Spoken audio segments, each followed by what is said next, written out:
Welcome to another episode of the A-List Movie Club. I am your host, the Game Changer, Wes Truth. And with me, as always, are Dominic and John. How's it going tonight, guys? Good. And of course, this is a show where each week a different one of us picks a movie for the others to check out. This time it was Dominic's turn. Why don't you tell everybody what you picked? I picked I think it was 2000 movie Best in Show, a mockumentary lampooning events like the Westminster Dog Show. Because I love doggies. And I like Levy a lot. And I like Michael McKean a lot. And they're in there. So, let's get started. I liked it. I saw it years and years ago, maybe like when it first came out or something like that. It's not something that's like uproariously funny, but I think that's kind of the genius to this. It doesn't hit you over the head with its jokes. It's kind of like I kind of feel like you're like watching this. You're watching this like it's it's you and a buddy that you have an inside joke with. That it's just very subtle, and it's just like kind of comes off. Some of the spots were like laugh out loud funny, but I think this more went for a more subdued kind of chuckle to yourself. Bring a smile, especially if you're a dog owner. You know what some of these psycho dog owners do. Like the first scene when the couple's in with their psychiatrist and they're talking about what was it, Beverly or something like that, seeing them screwing around, and now is all upset. Then it pans down and here it's a dog laying on a bed, with a bone, with like a toy next to her, and like she's looking off, like almost catatonic.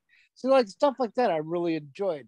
I loved all the characters, and I thought the characters were hysterical. And,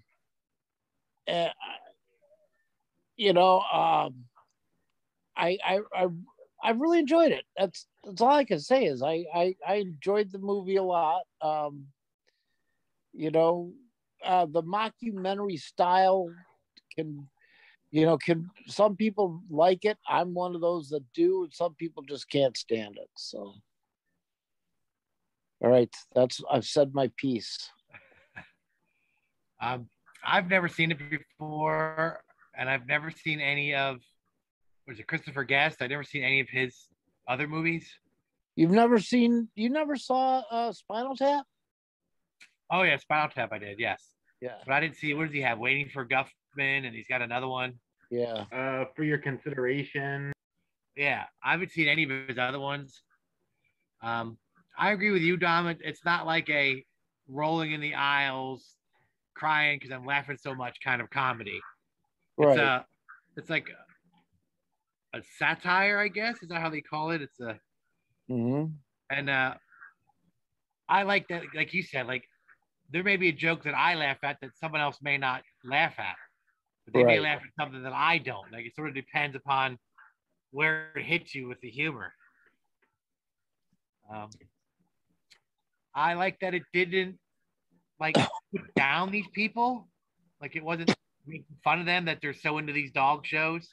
It means a lot to these people. And it was just sort of showing you the ridiculousness behind the scenes. It didn't at all belittle these people or say that there's something wrong with them because they want to win a dog show. Right. I like that. It was kind of respectful that way. But yeah, Fred Willard was my favorite part. Oh, he was. He's just, yeah, just off the wall stuff he's saying. It was great. I wonder how much of that he lived. I liked Eugene Levy. I liked was it Catherine O'Hara was his wife. thought they were good. Mhm. Yeah, it's not something that I could watch all the time, but I would recommend it. It's good. Yeah. If you get it, you get it. If not, you're probably not going to like it. Right.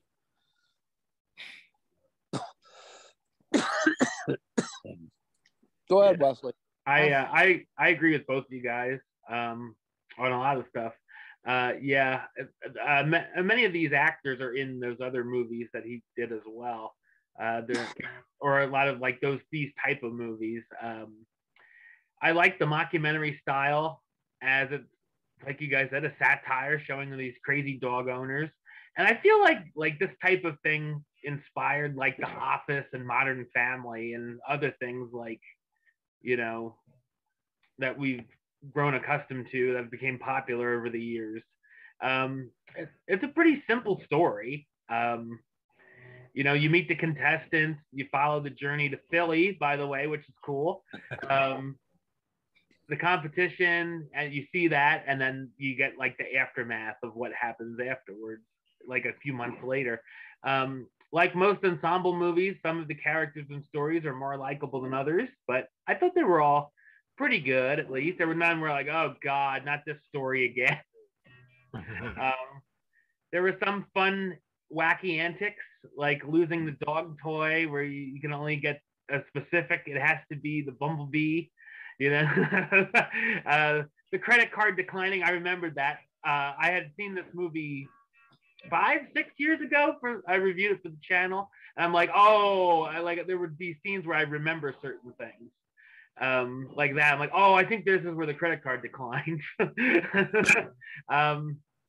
The humor's kind of dumb, but like some things are funny, but it's like a style that not everyone, it'll be their cup of tea, But I found a lot. I laughed at most of the jokes.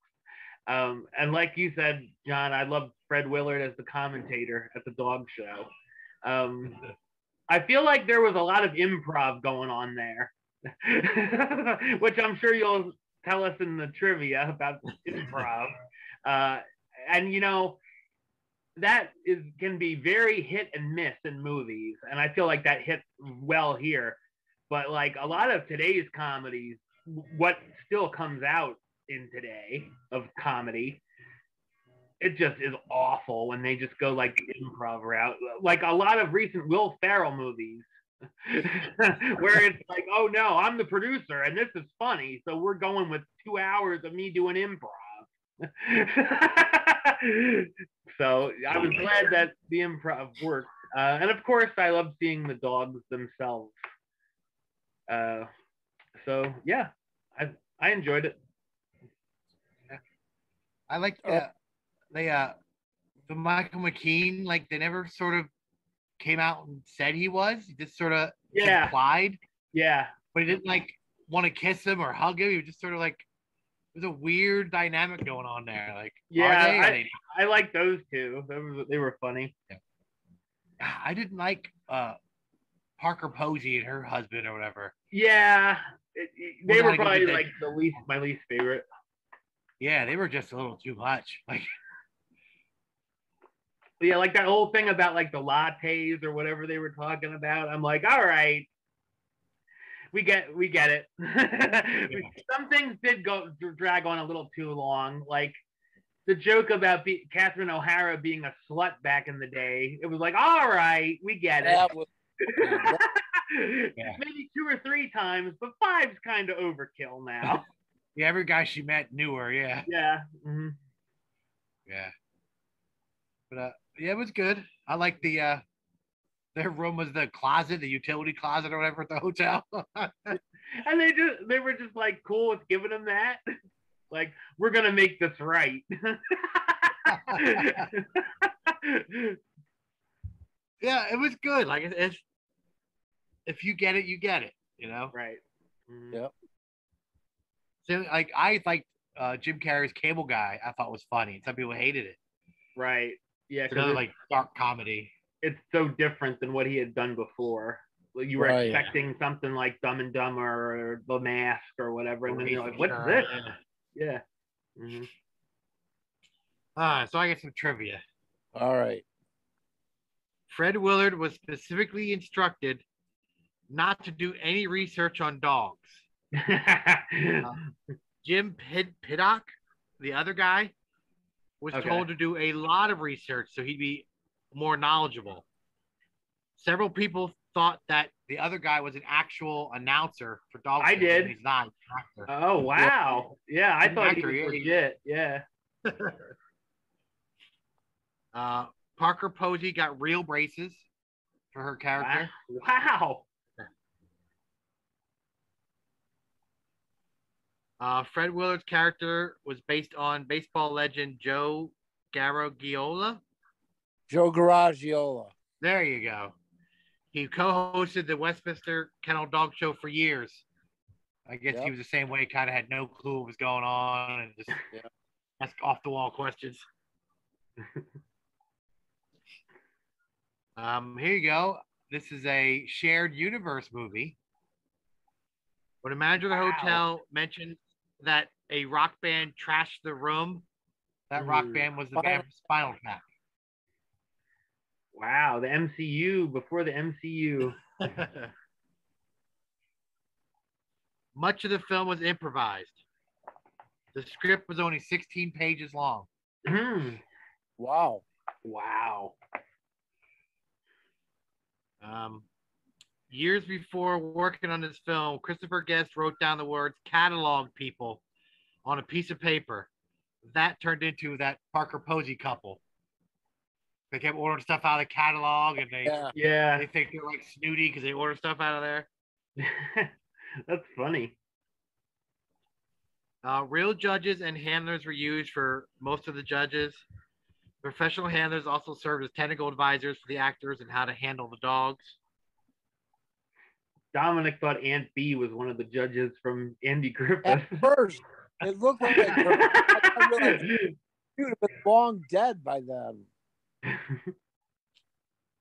Eugene Levy wrote both the songs that him and his wife sing in the movie. Oh, God. Yeah. Dog songs. Yeah.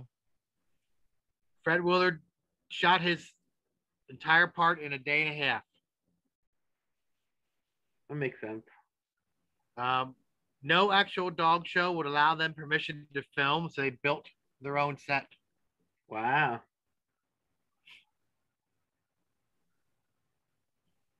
To get the film a PG rating, Meg's drug use was edited from the film.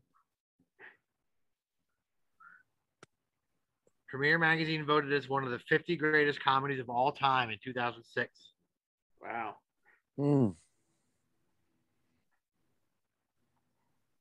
Well, it's No Marriage Story. Dominic found this list that has, it said, like, what was it, the 100 greatest comedies? 101 greatest comedies. And he said, like, Marriage Story was one of the top ones. And I'm like, that's no comedy. Oh. And he said Uncut Gems was, like, the only Adam Sandler movie. I mean, how is that a comedy? Yeah, that's not a comedy either. Who voted on that list? No idea.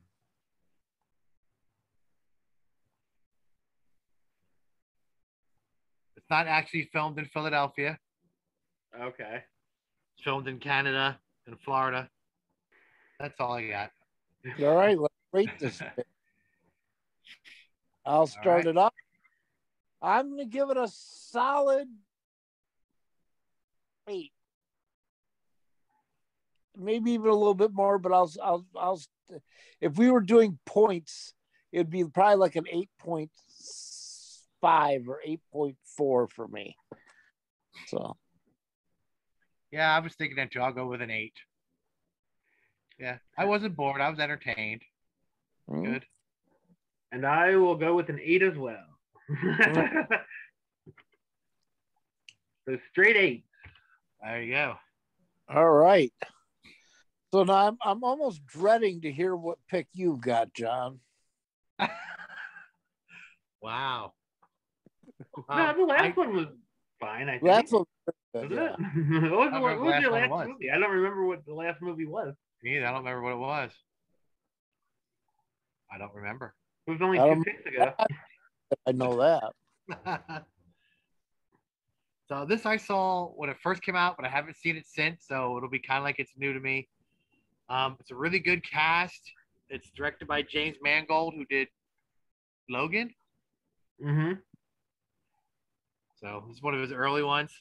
I think it's Sylvester Stallone's best acting movie. That's not named Rocky. If you say I'm thinking Cobra, Copland. Interesting. okay, that Yeah. sounds cool. I've never seen that. I mean, Harvey Keitel, Ray Liotta, Robert De Niro. Wow. So I think it's Stallone's best acting job other than Rocky. It's good. Hope you guys feel the same way. We'll All find right. out. Yeah. All right. We'll be back with our thoughts on Copland next week. John, you want to talk a little bit about the podcast? Yeah. We Like Wrestling Podcast. It's a weekly podcast and YouTube show where we discuss any and everything wrestling related. We're on Spotify, iTunes, Apple Music, wherever you find podcasts. We're on Facebook, Instagram, Twitter, TikTok, and YouTube. Wow. We Like Wrestling Podcast. All right. And of course, for me, you can subscribe right here on YouTube, youtube.com/westside515. Like the show on Facebook, facebook.com/WestTrueBaylist. And of course, you can follow me on the Twitter, the Instagram, and Letterboxd at West A List. Until next time, Troop out.